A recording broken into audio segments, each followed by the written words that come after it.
Ora, naqueles dias, multiplicando-se o número de discípulos, houve murmuração dos helenistas contra os hebreus, porque as viúvas deles estavam sendo esquecidas na distribuição diária. Então, os 12 apóstolos convocaram a comunidade dos discípulos e disseram: não é razoável que nós abandonemos a palavra de Deus para servir as mesas. Mas, irmãos, escolhei dentre vós 7 homens de boa reputação, cheios do Espírito Santo e de sabedoria, os quais encarregaremos desse serviço. E quanto a nós, nos consagraremos à oração e ao ministério da palavra. O parecer agradou a toda a comunidade e elegeram Estevão, homem cheio de fé e do Espírito Santo, Filipe, Prócoro, Nicanor, Timão, Pármenas e Nicolau, prosélito da Antioquia. Apresentaram-nos perante os apóstolos, e estes, orando, lhe puseram as mãos. Crescia a palavra de Deus, e em Jerusalém se multiplicava o número dos discípulos. Também muitíssimos sacerdotes obedeciam à fé. Amém?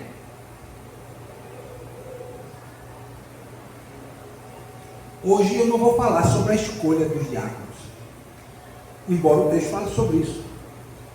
Eu vou falar sobre os critérios que a igreja, a primeira igreja, nos ajuda a ensinar, para que nós aprendamos a preservar a unidade da igreja e fazer a igreja crescer.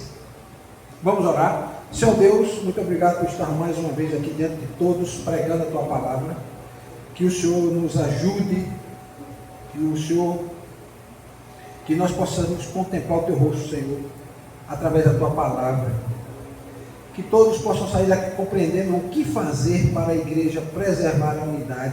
Tomando esse exemplo dos irmãos aqui, lá de Jerusalém, na primeira igreja, dos primeiros crentes. Então, Senhor, nos faz compreender esse texto, nos faz entender, nos faz aprender, também nos faz ensinar. E que cada um coloque seu coração nesse texto, nessa palavra hoje. É isso que eu te peço em nome de Jesus, amém. Então vejam só, a igreja primitiva, meus irmãos, e eu chamo de... Quando você ouvir falar igreja primitiva, esse nome é usado na história da igreja. É a igreja de Atos. A igreja que está em Atos. A igreja primitiva é a igreja que está em Atos. Então, essa igreja não era aquela comunidade idealizada que não tinha problemas. A primeira igreja era um amor. Eles dividiam tudo entre eles, não havia necessidade, não é?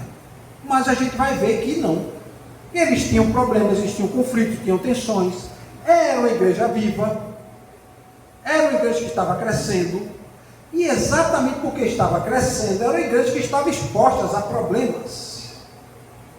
Então a gente vê em Atos 6, que o crescimento da igreja também revela virtudes, porque diz aqui: crescia a palavra de Deus em Jerusalém, se multiplicava o número dos discípulos, também muitíssimos sacerdotes obedeciam à fé. Mas por outro lado, também expõe a fragilidade. Olha aqui o que está o texto dizendo aqui. Então os 12, houve murmuração no versículo 1, murmuração dos helenistas contra os hebreus. Helenistas é um termo usado para falar sobre os gregos. O grego, ele não era chamado de grego, a gente chama de grego. O grego da Grécia, né? Ainda está lá, a Grécia não mudou de lugar, ficou no mesmo lugar. Então eles eram chamados de helenos. Helenos está associado aos gregos. Então, helenistas eram viúvas de homens gregos, eram gregas que tinham se convertido. Eram gentios que tinham se convertido. Então, houve murmuração dos gregos, vamos dizer assim, dos helenistas, contra os hebreus, que eram judeus. Né? Porque as viúvas deles, ou seja, a viúva dos gregos, estavam sendo esquecidas na distribuição diária. Distribuição diária de quê? De comida. Então, isso era uma fragilidade. Então, o texto está começando com uma crise. E essa crise, meus irmãos, ela tem que ser resolvida. Então, se estabelece critério. Se estabelece um critério para resolver o problema. Por exemplo, eu disse aqui, para se batizar é preciso vir na escola dominical. Então, se tem gente querendo se batizar, nós temos, não é um problema, nós temos a necessidade, mas tem um critério. O critério é o quê? Vir para a escola dominical, passar na sala de novos crentes. Então, com relação aos fatos que aconteciam na igreja de Atos, eles também são o que para nós? Pedagógicos, eles têm um ensinamento para nós. Então vejam só, o autor de Atos é quem? Lucas, aquele que escreveu o Evangelho, segundo Lucas. É o mesmo autor. O que é que ele está mostrando com relação a essa primeira igreja? Primeiro, a igreja tem uma maturidade espiritual, que por que pareça, muitas igrejas hoje não têm. Não tem maturidade espiritual. Basta você abrir rede social e você vai ver as igrejas brigando e cada coisa mais absurda que a outra, porque não há maturidade espiritual. Coisas que, se Paulo vivesse hoje, ele ia dizer: meu Deus, eu pensei que Coríntios era um problema, mas eu estou vendo que vocês fizeram pior do que Coríntios. Como é que ele se manifesta? Primeiro, ela tinha cuidado com os vulneráveis. É tanto que eles dizem: olha, a gente está questionando e reclamando porque as viúvas gregas não estavam sendo atendidas, mas também tinham viúvas dos judeus, e elas estavam. Então provavelmente elas estavam ficando por último. Alguém no final estava dizendo: ó, vocês têm que ficar aqui e espera chegar a vez de vocês. E aí quando chegava um certo momento não dava para atender, o pessoal tinha que sair para resolver outras coisas, e elas ficavam sem receber ajuda. Outra coisa é a escolha de líderes. O que foi que eles fizeram? Escolheram 7 líderes. O parecer agradou, né? Escolham. Ele estabeleceu o critério: escolham dentre vós 7 homens de boa reputação, cheios do Espírito Santo e de sabedoria. Então, tem-se um problema, se escolheu o líder ou os líderes, se estabeleceu o critério para resolver esse problema e enfrentamos o problema. Então, quando a gente olha o relato de Atos 6, a gente vai ver que Atos estava com um problema interno, né? A igreja estava crescendo, mas esse crescimento estava revelando o quê? Um problema. Estava aumentando a quantidade de pessoas e algumas pessoas estavam sendo esquecidas, vamos dizer assim, ou negligenciadas com relação à distribuição diária. Era problema de heresia na igreja? Não. Era problema de imoralidade, irmão Juvenal? Não. Era questão de divisão doutrinária?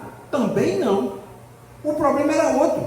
O problema é que faltava justiça prática na distribuição dos alimentos.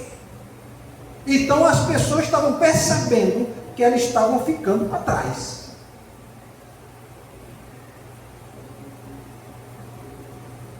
Então, quando a gente vê um conflito, esse conflito na igreja era um conflito que envolvia todos, a solução não é apenas, vamos dizer assim, técnica, né? Porque envolvia a igreja.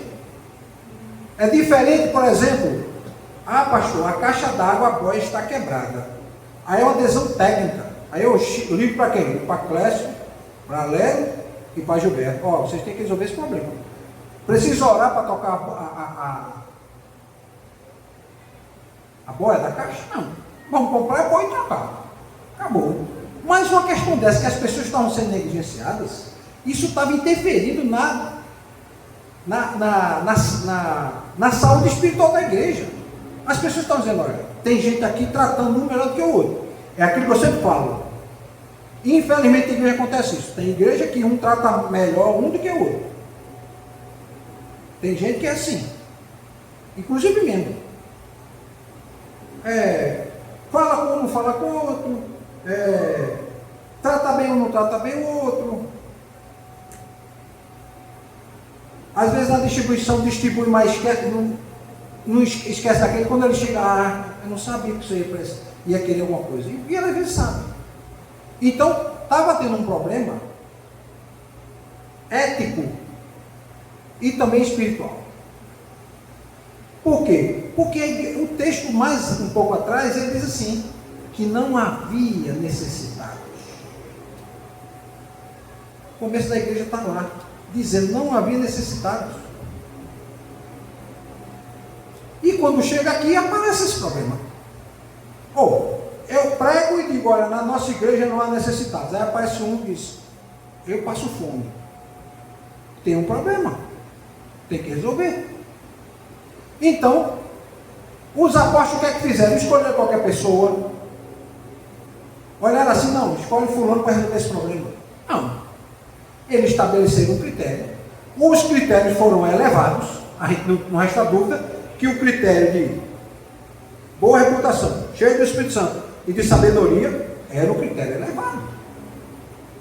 Então eles deram uma dimensão elevada ao problema. Não é um probleminha qualquer. Olha, negligenciar as viúvas dos nossos irmãos gregos não é um problema pequeno.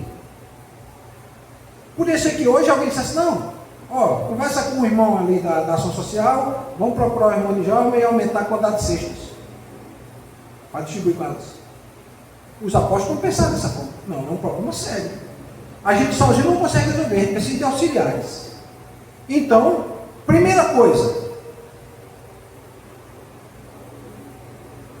o texto, quando fala nesse sentido aqui assim, houve murmuração dos helenistas contra os hebreus, porque as viúvas deles estavam sendo esquecidas, ou seja, existia viúvas também do outro lado. Existia a viúva dos hebreus, e a viúva dos hebreus não estavam sendo esquecidas. Então havia viúvas dos dois lados. O problema não era a inexistência de cuidado, havia cuidado. O problema é que estava havendo o quê? Um favoritismo. Ou, um outro termo que eu posso usar, uma assimetria, ou seja, não havia um tratamento igual. A assimetria é não tratar igual. Então, se ele está sendo negligenciado, é porque havia ou descuido, ou havia omissão, ou estava passando despercebido. Não era uma discriminação intencional. Os apóstolos não vamos dar para elas. Não era isso. Era um descuido. Eles não estavam percebendo isso. Provavelmente era muita gente, porque só de discípulos tinha 120. É tanto que, quando foram escolher Matias, no capítulo 2, escolheram dois, Matias e José Barsabás. Mas o critério foi o quê? Para poder substituir Judas. A gente precisa de uma pessoa para substituir Judas. Qual é o critério? A estabelecer o critério. Nós vamos escolher aqueles que estavam com Jesus desde o batismo de João Batista até a ascensão de Jesus e que acompanharam Jesus a vida toda, desde o começo do ministério até o fim. Dos 120 só tinham dois, que eram Matias e José de Barsabás. Então já era bastante gente, 120 discípulos que tinham acompanhado Jesus. Agora imagina aí as pessoas que estavam se convertendo, ou seja, já tinha bastante gente. Então, havia uma falha na organização dessa distribuição, desse cuidado, dessa distribuição diária. Então não havia heresia. O problema não era a heresia, não era o ensino falso. Era uma ineficiência na hora de fazer a distribuição das comidas, dos alimentos. E aí qual era o pressuposto básico que eles partiram? Todos têm que ser tratados de forma igual. A própria palavra de Deus, eu já preguei sobre isso aqui, Deus não aceita parcialidade. E o que mais a gente tem dentro das igrejas é gente parcial, escolhe um lado.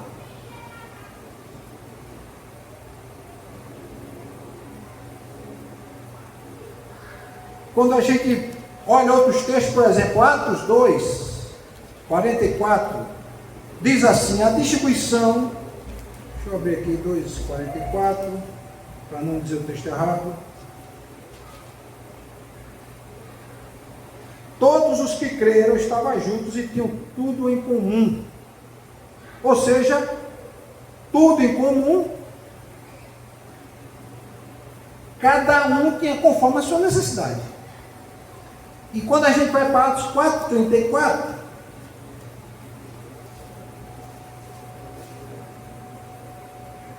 eu vou ler também o 45 do versículo 2.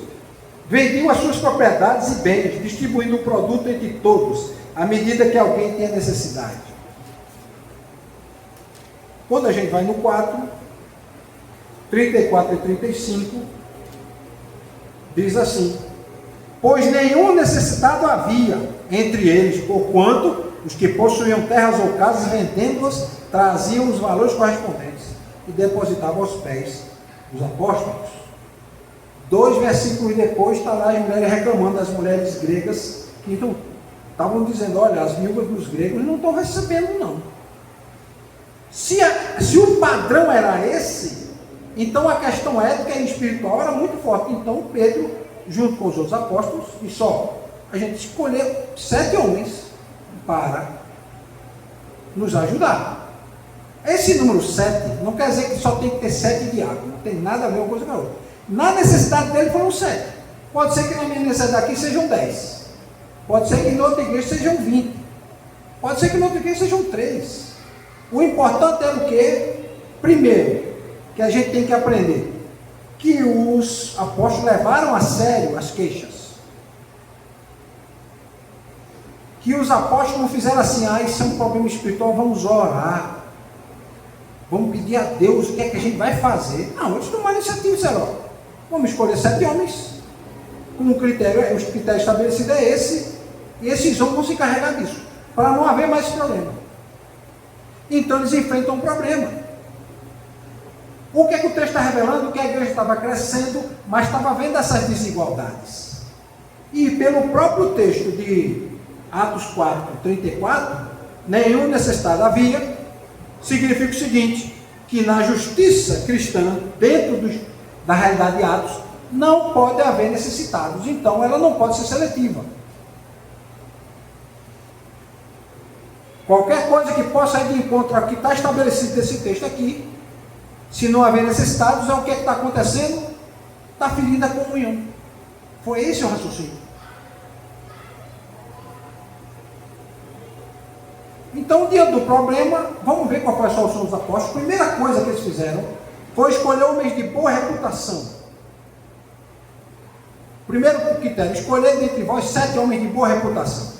A boa reputação, aqui pelo que a gente traz para a nossa realidade também, não era algo limitado à moral particular da pessoa. É bom que fique claro isso, hein? Porque tem gente que é o seguinte: dentro da igreja ele é santo e imaculado e não erra. Ele dá um belo testemunho dentro da igreja, mas quando ele sai da igreja, o testemunho dele é péssimo. Então, quando ele fala boa reputação, ele está envolvendo um testemunho privado, particular e público. Como é que as pessoas viam essas pessoas. Agora, o interessante, ele diz que o critério era: os critérios eram homens de boa reputação, cheios do Espírito Santo e de sabedoria. Aí eu pergunto para os irmãos: por que é que o primeiro critério foi boa reputação e não foi, por exemplo, ser cheio do Espírito Santo? Ele podia dizer aqui: escolher dentre vós 7 homens cheios do Espírito Santo e sabedoria e boa reputação. Por quê?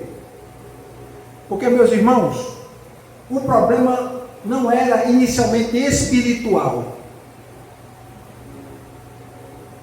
O problema era de relacionamento.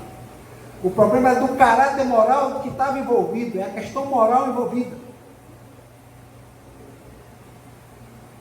Ou seja, o problema é de relacionamento. Então, a pessoa que fosse conduzir esse processo tinha que ter boa reputação antes de começar. Porque ele sabia que todos eram cheios do Espírito Santo, porque o próprio texto diz antes. E o Espírito Santo, a igreja crescia, e o Espírito Santo a palavra de Deus se multiplicava, cresciam os discípulos. E a dedicação desses homens às mulheres era grande, porque esse pessoal aqui corria risco de vida. Então, qual é a primeira lição que a gente vai aprender, meus irmãos? Que o ministério que cada um de nós desenvolve não é feito apenas diante de Deus, não. Não é só dentro da igreja. É dentro da comunidade, é em todo mundo. É aqui dentro e lá fora. Se você aqui dentro tem um testemunho, lá fora tem outro, então, meu irmão, você não está dentro do ministério cristão, aqui estabelecido pela palavra. Então, Imagina que se não fossem homens de boa reputação, a primeira escolha não fosse essa. Aí eu pergunto, como é que as pessoas veriam? As pessoas iam olhar e dizer assim, peraí, como é que você vai dar recurso para alguém administrar? Porque é um recurso que está sendo administrado aqui. As pessoas levavam dinheiro, vendiam terreno, vendiam casa e entregavam a eles.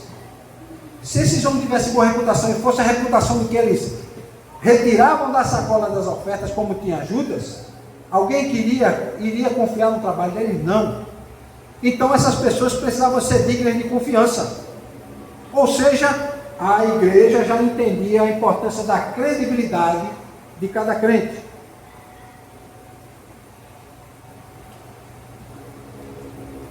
É tanto que Paulo, em 1 Timóteo, diz assim: Timóteo, tem que ter bom testemunho dos de fora.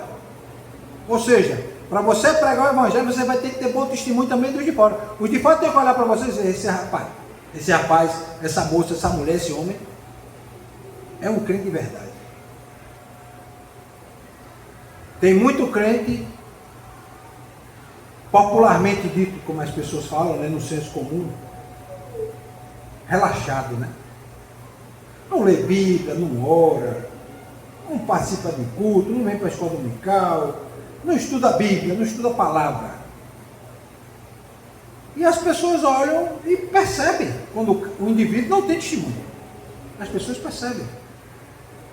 Então, o primeiro critério foi ter reputação íntegra. Antes de alguém ser cheio do Espírito Santo, eles estavam dizendo, tem que ser uma pessoa confiável, de boa índole, de bom caráter. É a primeira coisa, ou seja, o testemunho externo. Porque ser cheio do Espírito Santo era uma condição interna da pessoa. Mas a gente também vai ver que o Espírito Santo, quando enche o indivíduo, ele começa a dar testemunho. Segundo critério, ser cheio do Espírito Santo. Pensa bem, quem foi escolhido para quê? Foi escolhido para o que a gente chama hoje de serviço social da igreja. 7 homens foram escolhidos para serem diáconos, cheios do Espírito Santo, ou seja, essa ação social na igreja, ela não é menos espiritual, ou tem menos valor do que, por exemplo, a pregação. Porque o indivíduo para pregar tem que estar cheio do Espírito Santo. Para que a pregação vá ao coração das pessoas, Deus transforme as pessoas. Então, para você ver que distribuir alimento não era um mero ato administrativo. Chega assim, irmão de João, por favor, pega aquela cesta, leva na casa do irmão fulano. Isso é um ato administrativo. Olha, a gente vai fazer uma assembleia para decidir quantas cestas a gente vai distribuir. Isso é um ato administrativo. Aqui não. Os apóstolos estão dizendo que esse ato é espiritual. Ou seja, o ministério desenvolvido dentro da igreja, na ação social, na diaconia, é um ministério espiritual. Cuidar das viúvas, no caso da igreja primitiva, tem que ter o que, meus irmãos? Sensibilidade, ser justo, ter discernimento. Essas virtudes são também resultado e fruto do Espírito Santo. Então, homens cheios do Espírito Santo vão evitar o quê? O favoritismo. Vão agir com mansidão. Vão discernir os conflitos e vão tentar apaziguar. Vão ser pacificadores de conflitos. Vão resolver problemas. Vão promover reconciliação. Não vão desenvolver ressentimento. Então, os apóstolos estabeleceram o critério, e Lucas deixa bem claro aqui, que o Espírito Santo não atua só nos milagres, nos sermões, não.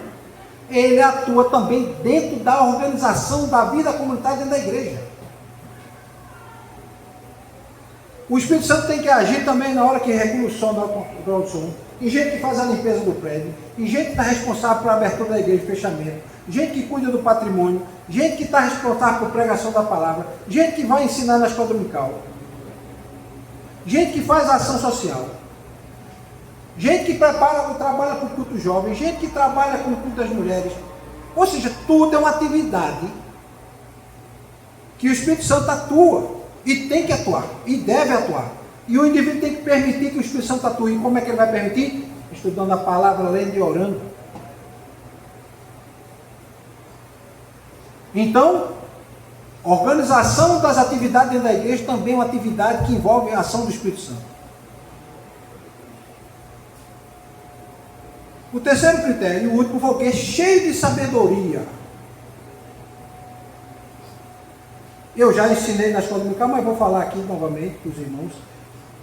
Sabedoria é diferente de erudição, de conhecimento. Alguém pode dizer assim, rapaz, o pastor Marco tem muito conhecimento. Eu posso ter muito conhecimento, mas eu não posso ter sabedoria. Pode ser que eu não seja uma pessoa sábia. Não tem relação uma coisa com a outra. Sabedoria você não vai conseguir no banco da escola. Sabedoria você não vai conseguir lendo o livro. Você vai conseguir lendo o livro o quê? Erudição e conhecimento. Sabedoria já é outra situação. Sabedoria quem dá é Deus. É quando você pede a Deus. É quando você vive a vida, aprende as lições da vida e começa a tirar lições daquilo que você passou, e aquilo são ensinos de sabedoria para você.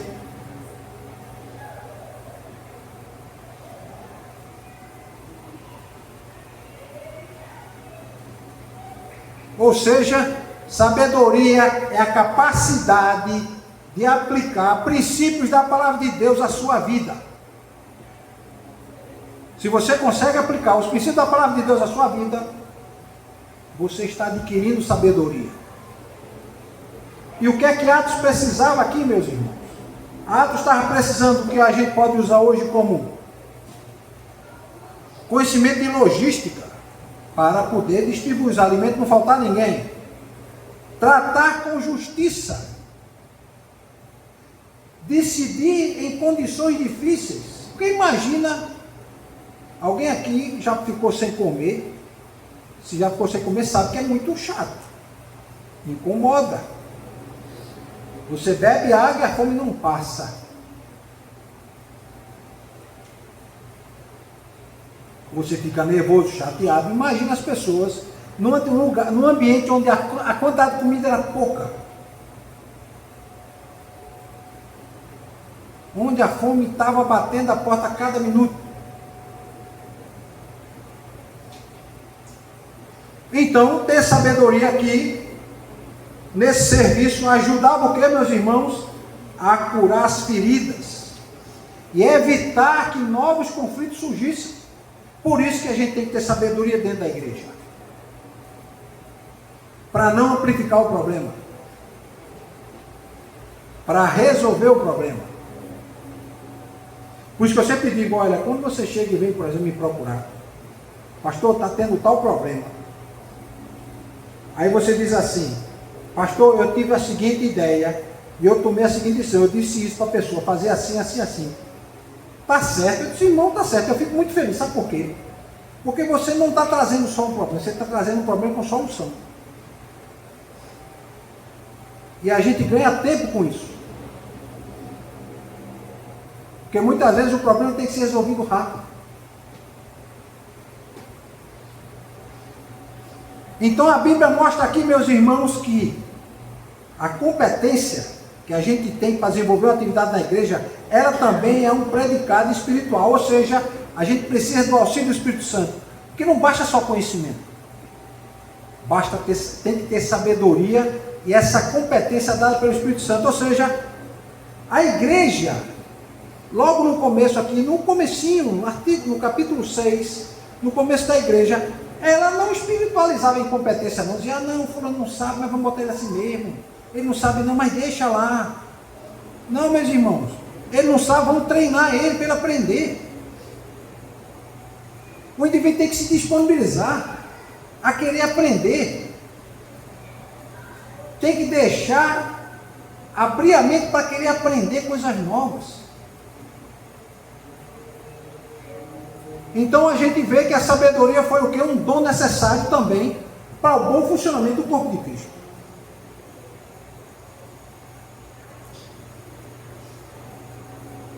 Então vamos recapitular. Primeira coisa que os apóstolos fizeram foi estabelecer critérios. Boa reputação, ser cheio do Espírito Santo e sabedoria. Boa reputação ia trazer o quê? A legitimidade na comunidade. As pessoas iam aceitar, não? Fulano é uma pessoa séria. Segundo, plenitude do Espírito Santo habita.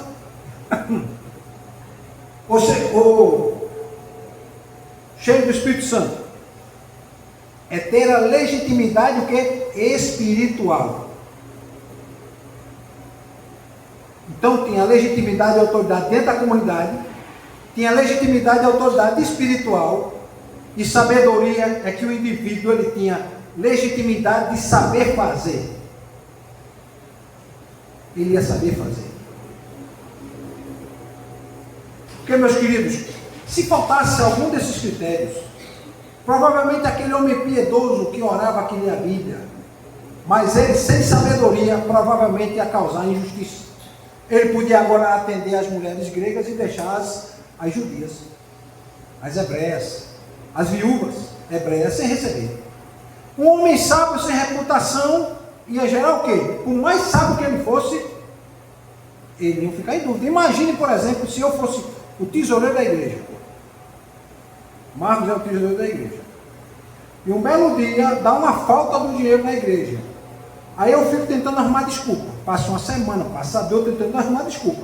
Por que cadê o dinheiro? Não, mas olha, eu vou tentar ver o que foi que aconteceu. E lá vai, passa um mês, passa dois, passa três.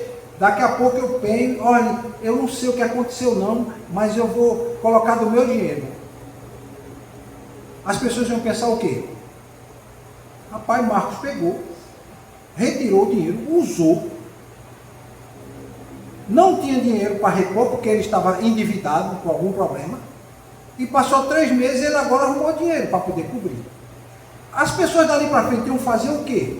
Iam ficar desconfiadas. Eu sempre digo o seguinte, olha, só tem uma pessoa na face da terra, e não só na face da terra, no universo inteiro, que ia aceitar alguém que roubasse como tesoureiro, que é Jesus. Porque ele aceitou Judas. E ainda chamar Judas de amigo, porque no dia que Judas foi trair ele, chegou com os soldados, Jesus disse, você veio amigo.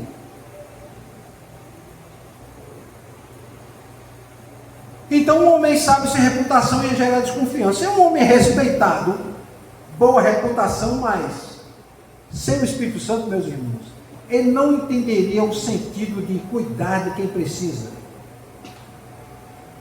O Evangelho é que nos ensina a cuidar de quem precisa.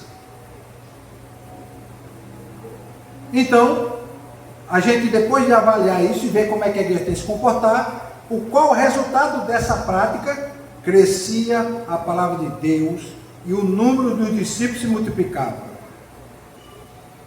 Então, meus irmãos, os critérios que os apóstolos escolheram e indicaram, se viram para quê? Para proteger a igreja.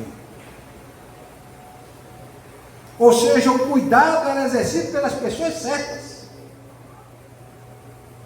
As pessoas que estavam ali estavam dando testemunho, as pessoas que estavam ali estavam preservando o cuidado, e as pessoas que estavam ali estavam dando exemplo de vida. E se a gente olha para a igreja hoje, bons critérios hoje evitam o quê? Problemas amanhã. Se a igreja aqui tivesse escolhido bons critérios, quando começou a surgir os problemas, ela não tinha se dividido. Infelizmente, é a verdade. Se ela tivesse escolhido os critérios que os primeiros cristãos escolheram aqui, olha, estão querendo dividir nossa igreja. Tem um grupo puxando para um lado, um grupo puxando para o outro. Vamos escolher homens cheios do Espírito Santo, de boa reputação e de sabedoria para conduzir esse trabalho. Mas infelizmente não foi isso que aconteceu. Então Atos 6 nos ensina o que, meus irmãos? Que Deus se importa tanto com quem serve na sua casa, quem desenvolve o serviço na sua casa, quanto como se serve. E uma coisa que eu quero dizer para vocês, não esqueçam nunca, crise e conflito faz parte da igreja, da história da igreja. Mas não são um sinal de fracasso espiritual, não. é a oportunidade de amadurecer. Mesmo com o que aconteceu aqui, a gente tem que ter a oportunidade de amadurecer na palavra. Uma igreja saudável, ela enfrenta os conflitos com o quê? Com a verdade. Ela escolhe líderes com critérios bíblicos. Ela valoriza o cuidado com o outro. Ela entende que a organização de culto, por isso que eu falo, meus irmãos, vamos começar às 6h30. E alguém não entende, alguns não entendem, eu digo, gente, vamos começar na hora. Isso faz parte da organização do culto. E isso também glorifica a Deus, é o que a gente vê aqui. Crescia a palavra de Deus e em Jerusalém se multiplicava o número dos discípulos. Por um ato de distribuição dos alimentos. O meu desejo, meus irmãos, é que o Senhor nos conduza e nos conceda boa reputação dentro da igreja e fora da igreja. O meu desejo é que Deus nos conceda homens e mulheres que sejam cheios do Espírito Santo para servir nesta casa de oração. O meu desejo é que o Senhor nos dê sabedoria para conduzir o rebanho, sabedoria para cuidar um dos outros, sabedoria para ver a necessidade do outro, e que a palavra de Deus possa continuar crescendo entre nós. Amém? Vamos para a ceia, eu vou orar e nós vamos para a ceia. Senhor Deus, nós vimos aqui com a Tua palavra que precisamos de homens cheios do Espírito Santo, cheios de sabedoria e de boa reputação para conduzir a Tua casa. No caso de Atos, eles precisavam de homens assim e foram escolhidos para serem chamados para serem diáconos. E esse impacto foi tão forte que até hoje a igreja tem diáconos. Essa transformação mudou a história da igreja. Nesse encontro em Atos 6. Mas nós temos que aprender também quais são os ensinamentos deles. E os ensinamentos foram e são que devemos ter caráter no que fazemos dentro da casa de Deus e fora. Devemos ter essa boa reputação, devemos dar testemunho, devemos buscar ter sabedoria, devemos buscar ter discernimento, sermos mansos, não sermos omissos, sermos participativos, nos envolvermos com a obra, buscarmos entender e conhecer a Tua palavra, participar das atividades, para que essa igreja cresça e os discípulos de Jesus também possam florescer cada vez mais aqui dentro. É isso que eu te peço em nome de Jesus, amém.